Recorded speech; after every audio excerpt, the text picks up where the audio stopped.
What's that in the sky? It's a bird. It's a plane. It's the flaming wreckage of China's first space station. Tiangong-1, aka Heavenly Palace, was launched by China in 2011, but it was pretty much immediately plagued by technical difficulties, which culminated in March of 2016 when China completely lost communication with the satellite. So for the last 2 years, this 8.5-ton chunk of metal has been tumbling end over end, getting closer and closer to Earth. And now the European Space Agency and American corporations such as the Aerospace Corporation say they have more or less pinpointed the exact time that it will land. And this is within 36 hours of April the 1st. The European Space Agency says March 30th to April 2nd. So while they've been able to more or less pin that down, they cannot say yet as to where it will land. Because of the speed that's traveling, 17,000 miles an hour, even just a slight miscalculation or a slight change in the atmosphere means it could land pretty much anywhere on Earth, specifically between 43 degrees north and 43 degrees south in latitude, as that is the orbital range of this flying piece of scrap metal. Now, the 8.5-ton piece of metal is about the size of the school bus. It's pretty much impossible to accurately pin down exactly where it will land. However, if you do want to keep an eye on it, you can go to the Aerospace Corp's website where they have a re-entry dashboard. Now, most of the scientists are quick to point out just what a small chance of being hit by a piece of debris is. Most of it will be burned up upon re-entry. However, there will be, they say, a 1,240-mile long by 43-mile wide path of destruction as the satellite breaks up and scatters its parts all over the face of the Earth wherever it happens to land. If you do happen to be in the path of this falling satellite, they say keep away from it because there is a chance that not all of the fuel will be burned up and that the pieces that fall to Earth will be contaminated by a highly toxic and corrosive jet fuel, rocket fuel, called hydrazine. But still, they say that the chance of you actually getting hit is about 1 in a trillion. Now that's what they say your chance of getting hit. I don't know what the chances are of somebody getting hit. I could say that my chance of winning the Powerball is 1 in a trillion, but the chance that somebody will win the Powerball is significantly higher. However, they're not giving us numbers to determine exactly what that probability is. However, as you can see from this diagram, there's no shortage of cities with populations over 1 million in the potential path of this falling debris. So there is a danger that this is going to land in a populated area, mostly because the Chinese lost any ability to control the path down. If you remember the Skylab in the 1970s, that was a space station that America had crashed to the Earth after some technical malfunctions. However, they were able to more or less control the path and try to steer it away from populated areas. That's not an option with this satellite. The strange thing is that this is not the first time this year that falling space debris has been an issue for China. Let's look back to launch of the Long March 3 B carrier rocket on February 12th.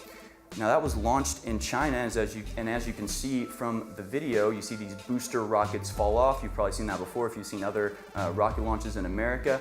The space shuttle or other such rockets, they would typically do it over the ocean and the boosters would fall into the water. The SpaceX came up with this brilliant idea to have the boosters actually land themselves in this beautiful sort of ballet of technology. Well, the Chinese will not bother with such conventions. No, what they've decided to do is just let the boosters go wherever they happen to land, which happens to be this time on some peasants' houses.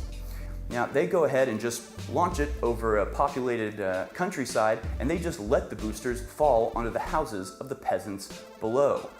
That happened on February 12th. It happened a month earlier in January when exactly the same thing happened. And this really highlights one of the main differences between the West and China, or between America and China, and that is the value placed on a human life. You could never imagine the American government just launching a rocket and just letting the boosters fall onto the houses of the people that lived around there. You can see from the videos that people are still there. They're fairly close. They weren't evacuated. They possibly weren't even told this was going to happen.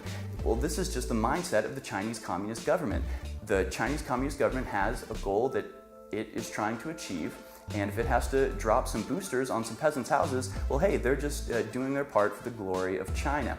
And this is an important thing to consider in a time when our own internal struggles in the West mean that we're losing a hegemonic cultural dominance over the entire world, and a lot of that slack is being picked up by China. Now, this is an extremely totalitarian, communistic government. They just appointed their president, Xi Jinping, essentially dictator for life. They have essentially a total control grid, a surveillance state that tracks everybody's movement, and that even assigns them a social score based off of posts and how friendly they are to the Chinese government, determines everything from ability to buy houses or big ticket items to getting a job and everything in between. I mean, this is incredibly terrifying, totalitarian, nightmarish, dystopian stuff. This is the culture that is now supposedly reaching parity in geopolitical influence with the United States. And it's being helped along that path by globalist sympathizers in our own government who are helping them every way that they can and undermining us every way that they can, as well as collaborators in Apple and Google and other big tech companies who are ready and willing to obey the Chinese dictates in exchange for access to the massive Chinese markets. In addition, the Catholic Church says that China is the #1 place where the church can best embody its purpose.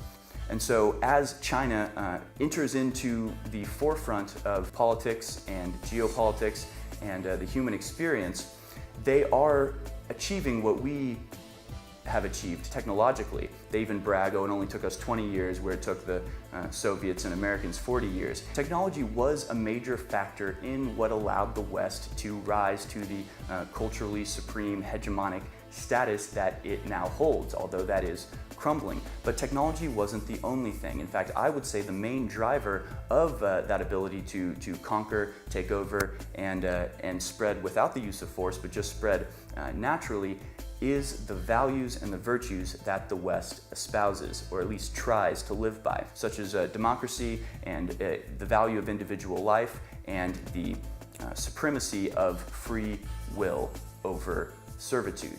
This is pretty much diametrically opposed to the ideas that are propagated by the one-party system that governs China, the Communist Party. And this is an important difference to highlight, this emphasis on individual human value. And the difference between China's value of individual human life and the West, or of America's value of human life, because it's not the technology that makes a people great. The value system of a society, not its technological advancements, but its virtues, that's what really gives it value and really makes it something worth fighting for and something worth upholding. And as flawed as the Western culture is, I'll be the first to admit it, I don't like a lot of what has been able to maintain this cultural hegemony that the West maintains over the rest of the world. It's still rooted in an idea of democracy, an idea of the republic, an idea of individual value and the sanctity of the human life. So as flawed and as fallen as the Western civilization has become, we still were able to achieve greatness due to our insistence on valuing individual human life and putting the value of an individual over that of a group. And with the rise of China, in conjunction with tech companies and globalist governments around the world, that is a value that is rapidly fading. So, to conclude, while you may not be in much danger of having a Chinese satellite fall on your head, the civilization and the mindset that brought about this potential catastrophe is rapidly approaching, just as rapidly as the satellite now careening towards the Earth.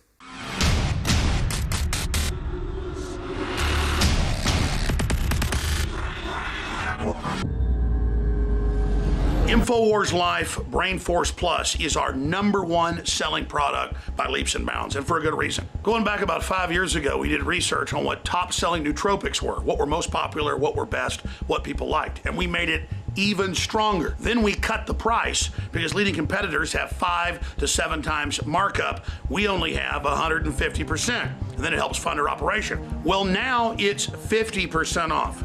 That means we've got a 25% markup, and we've got it paired with the Real Red Pill that takes about 7 days to kick in. Brain Force takes about 30 minutes, but the two go together. It's the Mind and Body Challenge. They're both 50% off individually, or together they're 50% off and free shipping with the combo at InfoWarsLife.com. But it's got to end in a couple days because both of these bestsellers are about to sell out. InfoWarsLife.com to get your Brain Force Plus and Real Red Pill today.